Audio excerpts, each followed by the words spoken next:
Dylan Marsh read my termination letter like he was doing me a favor. 30 years old, new suit, the way he set the paper on the desk like this was hard for him. "Robert, we're restructuring the team, bringing in fresh energy." He actually used the word energize. I remember because I had to work not to smile. 35 years. I was here before Dylan Marsh could walk. But standing in that office, that's not what I was thinking about. I was thinking about 2008, when this company was bleeding out and nobody wanted to touch the stock. I bought in because I believed in the place. Nobody asked why. Nobody remembered. Dylan Marsh didn't know that either. If you've ever been the oldest person in a room full of people who stopped seeing you, stick around. This one's for you. And if this is your first time here, welcome to Elderly Vengeance. Subscribe. It's free, and the stories are very, very real. My name is Robert Hale. I am 58 years old. I drive a 2008 Civic with a cracked dashboard that my wife keeps threatening to fix with electrical tape. I bring lunch from home every day, usually whatever she made the night before, cold, in a blue container that has survived 3 office moves and 1 flood. I have a small potted fern on my desk that I've been keeping alive since 2003. Colleagues have come and gone, managers have come and gone, the fern stayed. I am not telling you this to make you feel sorry for me. I am telling you this because it matters later. I started at Callaway Systems as a junior engineer in 1989. Back then, the office smelled like cigarette smoke and burned coffee, and nobody had heard the word bandwidth used as a metaphor. I was 23. I knew nothing, and a man named Gerald Briggs spent 6 months teaching me how to actually think through a problem instead of just solving it fast. Gerald retired in 2001. I still think about him sometimes when I'm untangling something messy. I was never interested in management. People assumed it was bitterness, that I'd been passed over, that I'd given up. That's not what happened. I just liked the work. I liked sitting down with a problem and staying with it until it broke open. Titles didn't interest me. The work did. So I stayed an engineer, a very senior one, and I watched 17 managers cycle through above me over 35 years. Some were good, most were adequate. A few were the kind of person who makes you understand why some animals eat their young. I won't say which category Dylan Marsh fell into. You'll figure it out. He arrived 8 months before the termination. New CEO, new vision, new VP of engineering, imported from a startup that had been acquired and dissolved within 2 years, which should have told someone something. Dylan was sharp in the way that certain 30-year-olds are sharp, fast, with frameworks, fluent in the right vocabulary, confident in a way that hadn't been tested yet by anything that really cost him. He talked about culture resets and velocity, and once used the phrase legacy mindset in a company-wide meeting while making eye contact with nobody in particular. I was sitting in the 3rd row. I took a sip of my coffee. The first month was fine. He didn't know what I did well enough to have an opinion about it. That's usually the safe window with a new manager. You get 30 days of being invisible in a neutral way before they decide what story they want to tell about you. My 30 days ended when I corrected him in a meeting. It wasn't dramatic. He had misread a systems architecture report and was about to greenlight a restructure that would have created a cascading dependency problem we'd spent 2 years untangling back in 2014. I said so, quietly, with the relevant documentation pulled up on my laptop. He thanked me in the tone people use when they don't mean it. The meeting moved on. After that, things shifted, slowly. The way temperature drops before a storm, not all at once, just degree by degree until you notice you're cold. He stopped including me in the Tuesday planning calls. Not officially. My name was still on the invite. But the agenda moved without me. and decisions landed in my inbox after they'd already been made, and twice I showed up to find the meeting had been moved to a different room without notification. The second time, I stood in the empty conference room for a moment, looked at the fern I'd brought in for the quarterly review, and picked it up and carried it back to my desk. The work I was assigned changed too. Less architecture, more documentation, review tasks. The kind of work you give someone when you want a paper trail that says they weren't performing without having to explain why their actual performance metrics looked fine. I know what that looks like. I've watched it happen to other people. I want to be clear. I was not falling apart.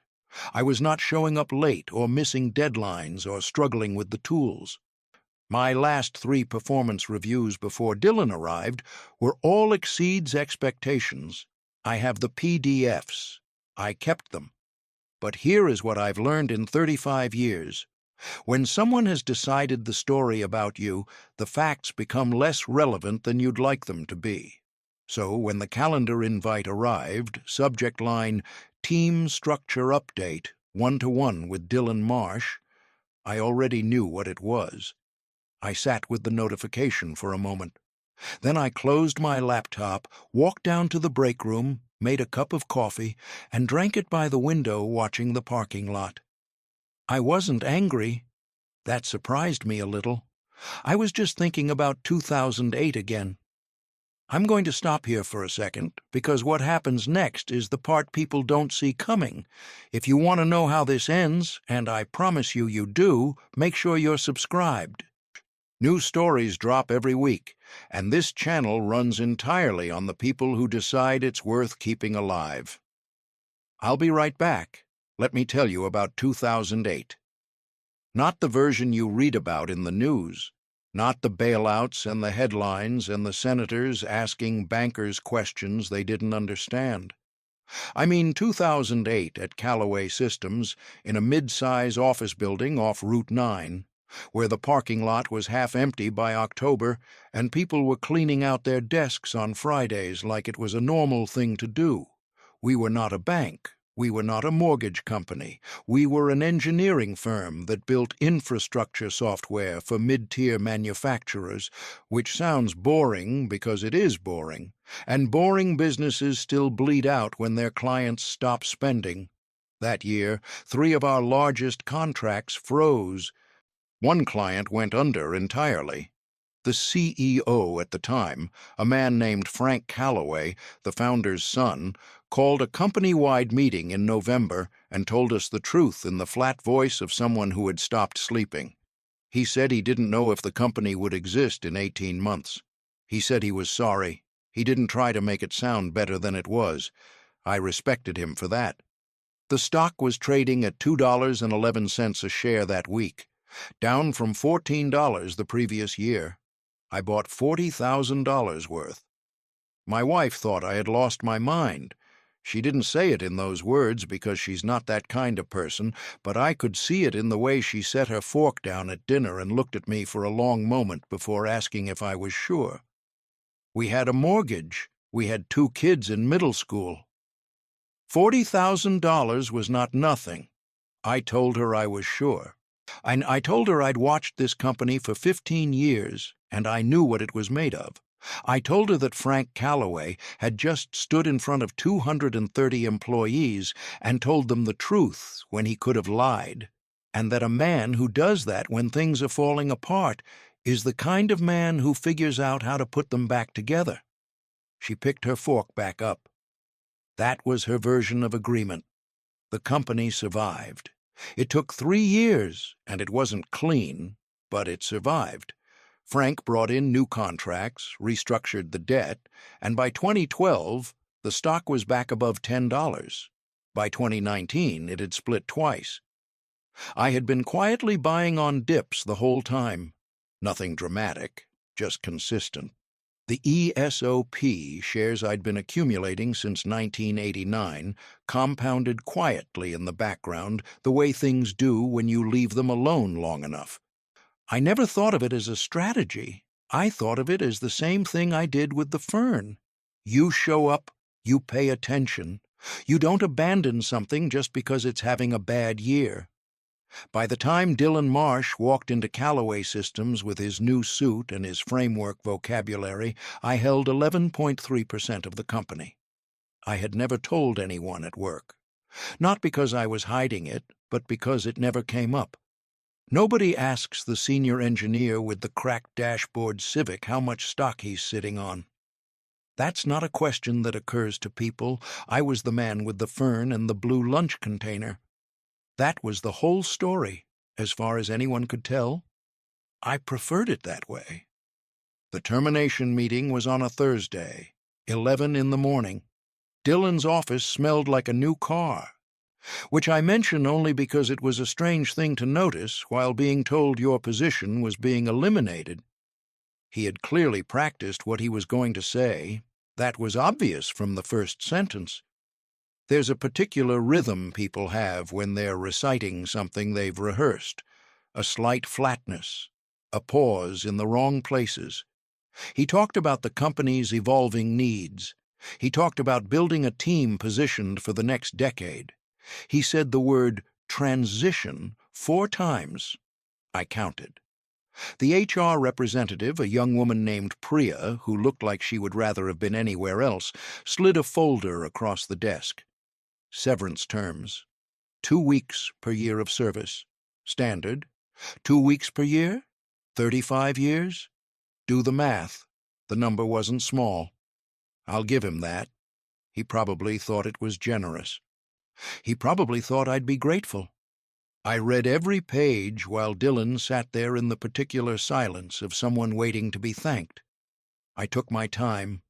I have always taken my time with documents. When I finished, I looked up and asked one question. I asked him who had signed off on the elimination of my position.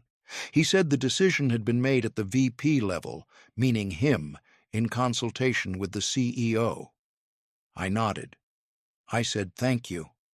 I closed the folder and stood up and shook his hand because I was raised a certain way, and that doesn't stop applying just because the other person doesn't deserve it. Then I went back to my desk, watered the fern, packed it carefully into a box, and drove home. My wife had soup on the stove. She knew from the time I walked in, 32 years of marriage, she can read a room that's just me. She didn't say anything for a moment. She handed me a bowl and sat down across from me and waited. I told her what happened. She was quiet for a while. Then she asked what I was going to do. I told her I wasn't sure yet. That was the truth.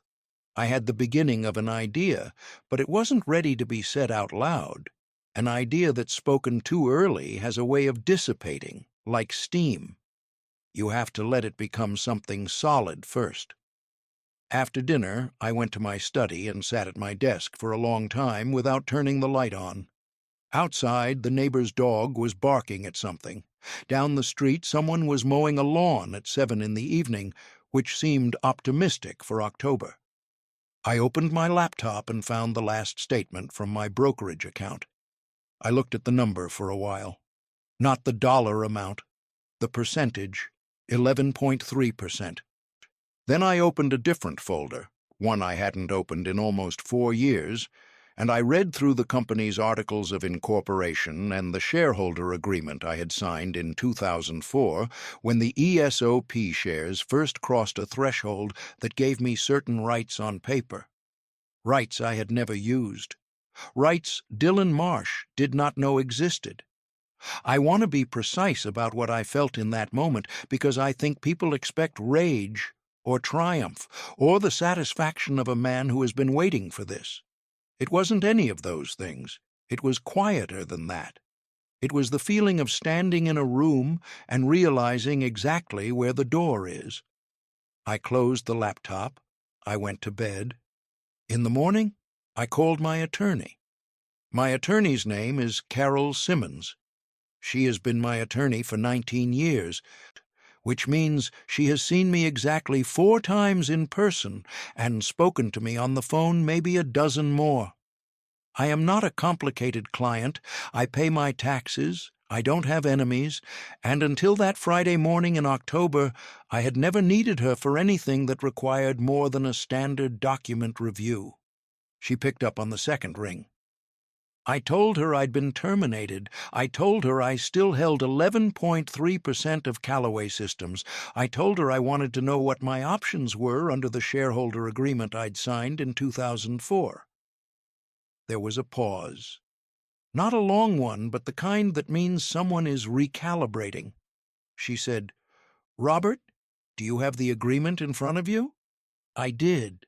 I'd printed it that morning, all 22 pages, the way I do with anything important. There are people who trust screens. I trust paper. We went through it together, section by section, the way you go through a blueprint when you're looking for a load-bearing wall. Carol is not a dramatic person. She speaks in complete sentences and does not editorialize. That is exactly why I hired her in 1999, and exactly why I was talking to her now. By the end of the call, I knew three things. First, as a shareholder holding more than 10% of outstanding shares, I had the right to request a special shareholder meeting under Section 7.4 of the agreement, provided I submitted written notice to the board secretary and gave 14 days advance notice to all parties. Second, that right had never been waived, modified, or superseded in any amendment to the agreement. I had Carol check twice. Third, there was no provision requiring me to explain my reasons for calling the meeting in the request letter itself. I only had to state that I was exercising my right under Section 7.4. The agenda would come later. Carol asked me what I was planning to do with this information. I told her I wasn't sure yet. That was only half true. I want to explain something about the 2 weeks that followed, because I think the natural assumption is that I spent them angry or plotting or rehearsing speeches in the bathroom mirror. That's not what happened. I woke up at the same time I always wake up, 6:15, because my body has been doing it for 30 years and doesn't know how to stop. I made coffee, I read. I helped my wife with the yard work she'd been asking me to get to for 3 months, the kind of tasks that accumulate invisibly when you're working full-time and then suddenly materialize when you're not. I cleaned the gutters. I fixed the gate latch. I repotted the fern, which had outgrown its container sometime in the last year without me noticing. I was not performing calm. I was actually calm. That's a distinction worth making. The anger, when it came, arrived in small doses and at unexpected moments, not when I thought about Dylan.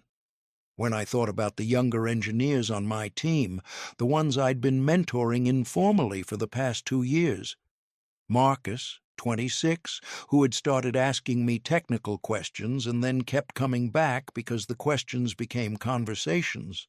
Ling, 31, who was good in a way she didn't fully know yet and needed someone to keep telling her that until she believed it. I thought about what it means to a young engineer when the older ones disappear, when institutional knowledge walks out the door in a cardboard box with a fern on top of it, and nobody marks the loss because it doesn't show up in a velocity metric. That was the thing that actually made me angry. Not what was done to me. What was being done to them, systematically, cheerfully, by a man who thought fresh energy was a strategy. On the 8th day after the termination, I sent the letter. Carol drafted it. 1 page, formal, precise. It cited Section 7.4, stated my percentage of holdings, requested a special shareholder meeting within 30 days, and named 2 agenda items: a review of recent organizational restructuring decisions and their measurable impact on team performance, and a presentation of the criteria used in personnel decisions made under the current VP of Engineering. No accusations, no emotional language. Just 2 agenda items that any reasonable board would need to answer with data. I signed it. Carol sent it via certified mail to the board secretary, with copies to the 3 independent board members and the company's general counsel. Then I went and made lunch. The response came faster than I expected. 4 days, not 14. The board secretary called Carol, not me, which told me something about how they were framing this internally. There was a conversation I was not part of. I imagine it was uncomfortable. The special meeting was confirmed for November 14th, 3 weeks out. Carol called me with the confirmation. She said, in her complete sentence way, "Robert, I want to make sure you understand what you're walking into. This is not a small thing." I told her I understood. She said, "Dylan Marsh will be in that room." I told her I was counting on it. Another pause. Then she said, "All right, let's prepare." We met twice in the 3 weeks before the meeting. Carol's office is 40 minutes from my house, downtown 8th floor, a view of a parking structure and a slice of sky if you stand at the right angle. Both times I drove myself, parked in the structure, took the elevator up. Both times we sat at her conference table and went through the same questions the board would likely ask, and I answered them with documentation I had already gathered, performance reviews, project records, a timeline of the organizational changes Dylan had made, and their measurable outcomes in the 6 months since his arrival. I was not building a case for wrongful termination. I want to be clear about that. I was building something quieter, a record of what had happened in sequence, with evidence, presented in a way that required the people in that room to look at it directly and respond to it directly. No rhetoric, no appeals to fairness, just, here is what occurred, here is what the numbers say, here are my questions. The hardest part of the preparation was not the documentation. The documentation was easy. I've been organizing technical records for 35 years. The hardest part was deciding what I was not going to say. There were things I could have put in front of that board that would have drawn blood, personnel decisions that looked worse the closer you examined them, a pattern in who had been let go in the 8 months since Dylan arrived, and who hadn't. That raised questions I had not been asked to answer, but could see clearly. I flagged them for Carol. She read them carefully and set them aside in a separate folder. She said, "Not yet." I said, "Not ever, if we don't need them." She looked at me for a moment and said that was probably the right instinct. I drove home. I made dinner. That night I sat in the backyard for a while, in the cold, looking at the garden my wife had mostly given up on for the season. The tomato cages were still standing, empty wire frames holding the shape of something that wasn't there anymore. November 14th was 12 days away. I went inside and went to bed. If you've made it this far, you already know this isn't a story about a man who got lucky. It's a story about what happens when someone spends 35 years paying attention and nobody notices. The meeting is next. And I promise you, the most important moment in that room isn't the one you're expecting.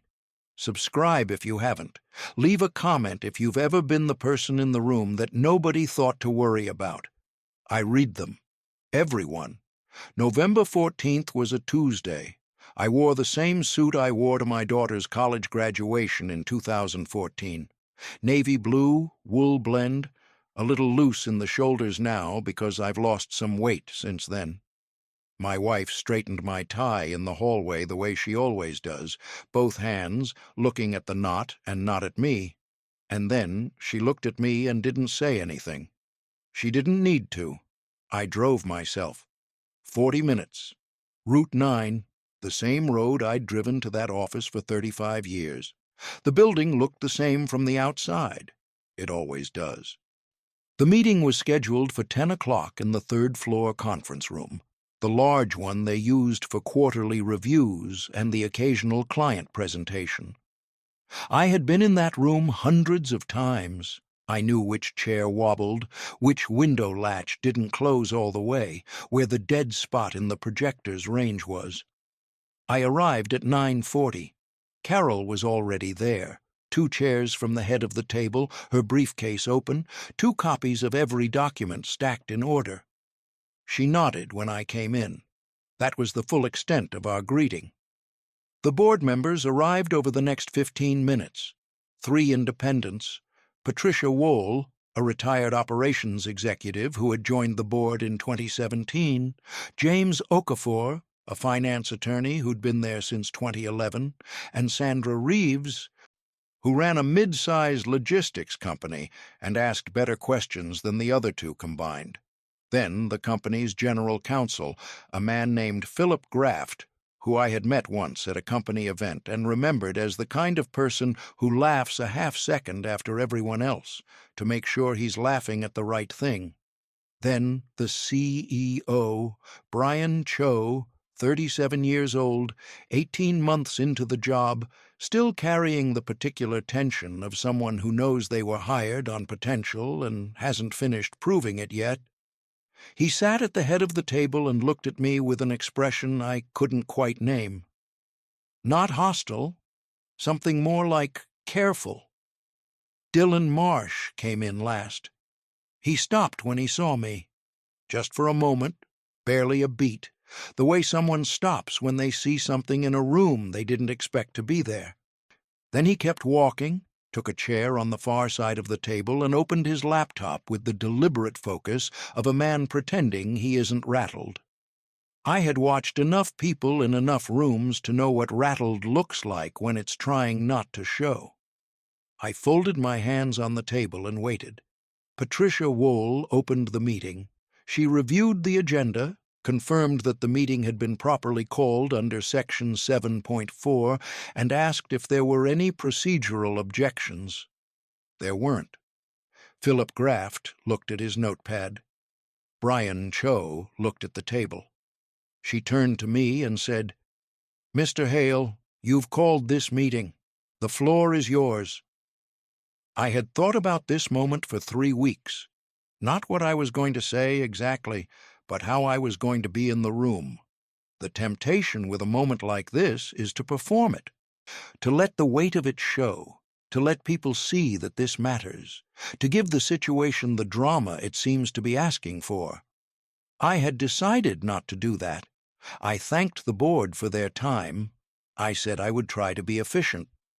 Then I asked Philip Graft to pull up the team performance dashboard for the engineering division, the same one that was presented at the Q3 board review 6 weeks earlier. He looked at Brian Cho. Brian Cho nodded. The dashboard appeared on the projector screen.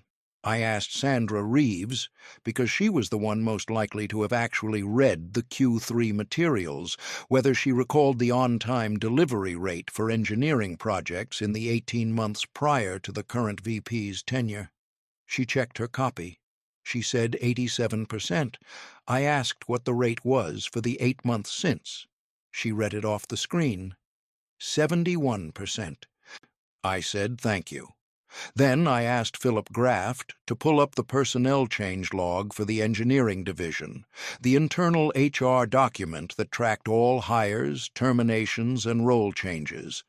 Carol had submitted a formal records request for it 2 weeks prior, which meant it was already in front of every board member in printed form. Dylan's hands on the keyboard had gone still. I want to be honest about what I was doing because I think it matters. I was not trying to humiliate Dylan Marsh. I know that might be hard to believe, given the circumstances, given what he had done, but it's the truth. Humiliation is loud, and it's satisfying for about 10 minutes, and then it just makes you the person who needed it. I had watched enough people take that route to know where it ends. What I was doing was simpler. I was putting the facts in a room with the people responsible for them and making sure everyone looked at the same thing at the same time. That's all. The personnel log showed 14 departures from the engineering division in 8 months. Of those, 11 were employees over the age of 45. The 3 who remained under the age of 40 had all been hired by Dylan directly. I didn't say what that pattern meant. I didn't have to. Sandra Reeves was already writing something down. James Okafor had stopped looking at his phone. Patricia Wohl was looking at Dylan with the particular stillness of someone who has just made a decision and is waiting for the right moment to act on it. I said I had 2 questions, and then I would be done. The first, what objective performance criteria had been used to select the 11 employees over 45 for termination, and could those criteria be presented in writing to the board today? The second, who specifically had reviewed and approved those decisions before they were executed? I folded my hands again and waited. Dylan spoke. I had not expected him to speak, at least not yet, but I think the silence became something he couldn't sit inside anymore.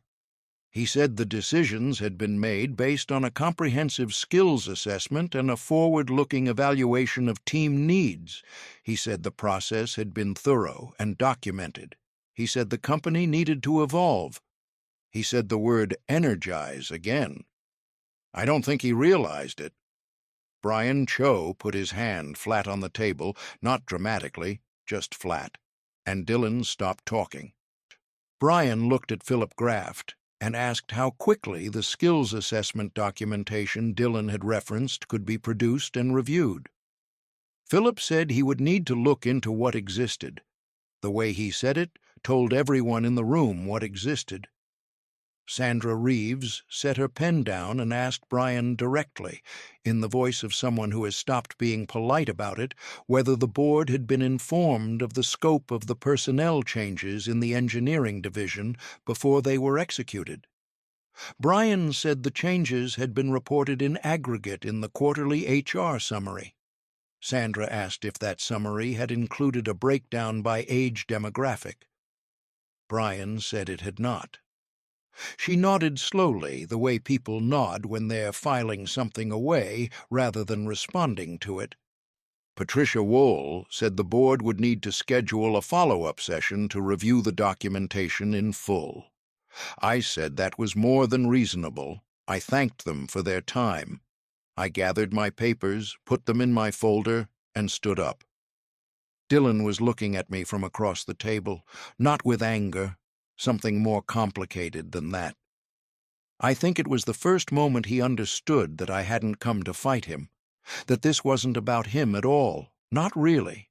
It was about a record, a pattern, a set of facts that now existed in a room full of people who couldn't unknow them.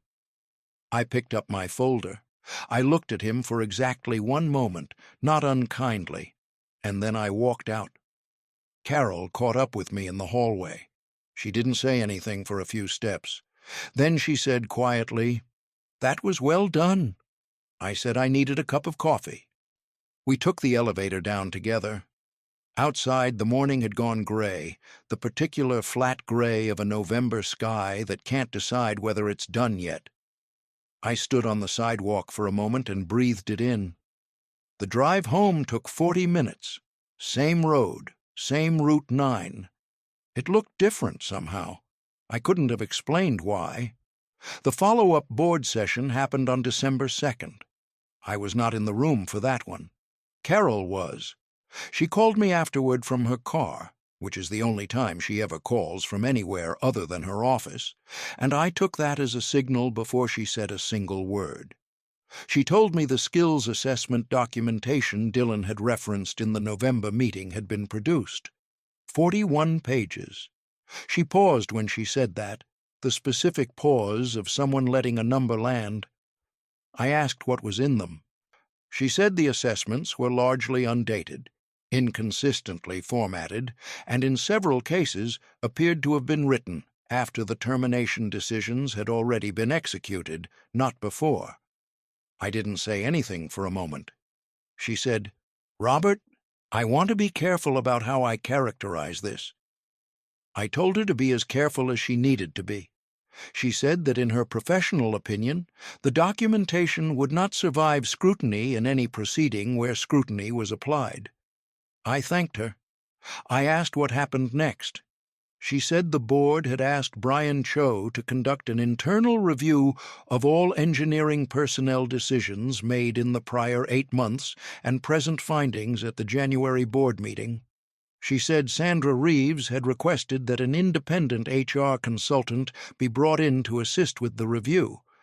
She said the motion passed 3-0, with Brian abstaining. I asked about Dylan. Carol said that as of December 2nd, Dylan Marsh remained VP of Engineering.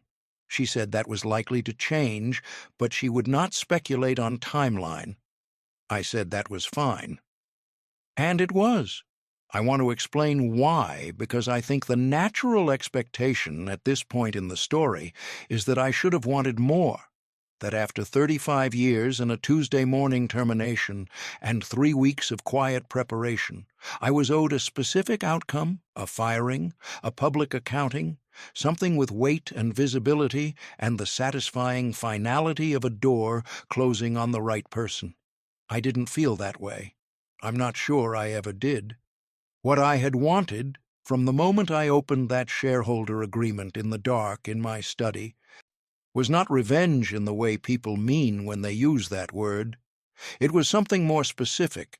I wanted the facts to exist in a room where they couldn't be ignored. I wanted the people responsible for oversight to actually exercise it.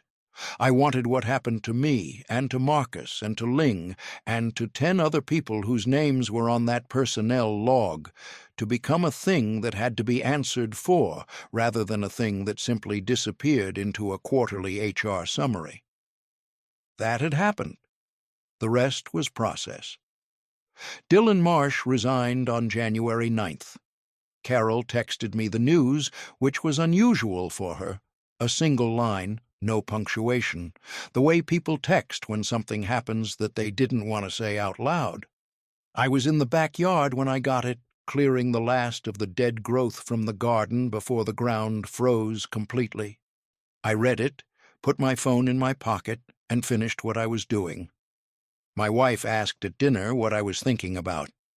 I told her I'd heard from Carol. She waited. I told her Dylan had resigned. She was quiet for a moment. Then she said, "How do you feel?" I thought about it honestly, the way she deserves me to think about things she asks directly. I said I felt like a man who had finished a long project and could now think about something else. She nodded. She understood that. After 32 years, she speaks that language fluently. The severance terms were renegotiated in December, before Dylan left, while the internal review was still ongoing and the documentation problem was still an open question. I will not give you the exact number because it is not mine alone to share. What I will tell you is that the original offer, 2 weeks per year of service, was not the final number. Carol handled it. She is very good at her job.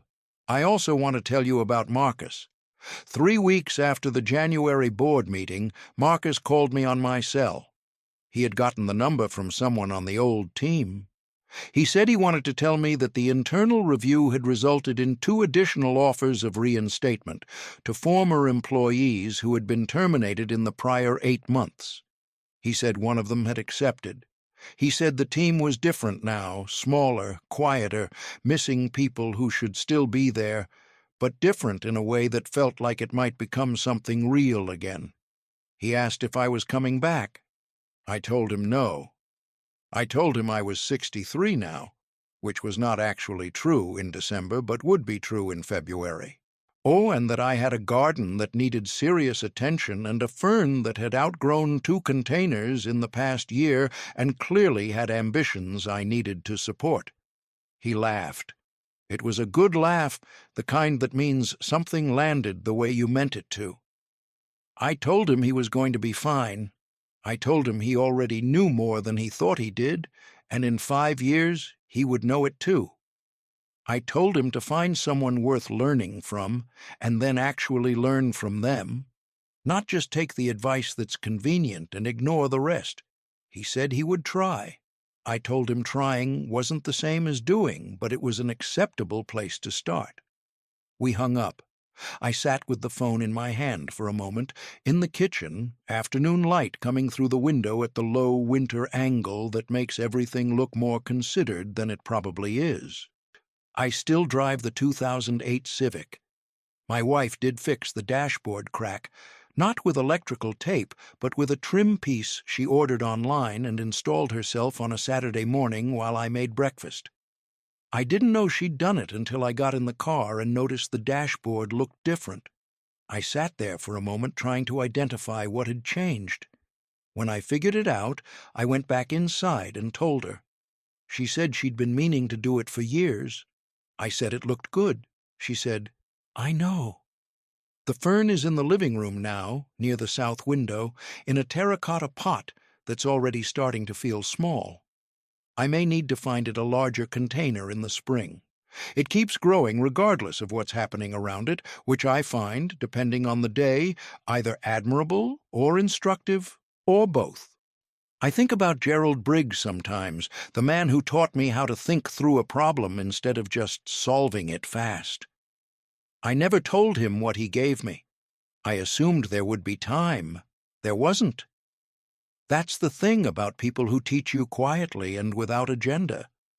You don't always know what you've received until you're somewhere else entirely, using it. If you are young and there is someone older in your orbit who shows up, who pays attention, who fixes the thing instead of talking about fixing it, I am asking you to look at them. Not as a relic, not as someone to be managed out in the name of fresh energy, as a person who has accumulated something real and is, if you are paying any attention at all, still offering it. That offer doesn't last forever. I am 58 years old. I was terminated on a Thursday in October by a 30-year-old man who thought he knew what the company needed. He did not know about the stock. He did not know about 2008. He did not know about the shareholder agreement or Carol Simmons or the 22 pages I had read carefully enough to find the one paragraph that mattered. He knew what he could see. He saw an old man with a cracked dashboard and a lunch container and a fern that had been on the same desk for 20 years. He was not entirely wrong about what he saw. He was wrong about what it meant. That's the thing about people who have stopped paying attention. They think they're reading the room. They're not reading the room. They're reading the version of the room they expected to find when they walked in. I spent 35 years in that company being exactly what I appeared to be, a man who did the work, paid attention, and didn't need anyone to know about it. Turns out that's not nothing. Turns out that's quite a lot. If this story stayed with you, share it with someone who needs to hear it. Not for the algorithm, for them. And if you've been the person in the room that nobody thought to worry about, I want you to know something. They should have worried.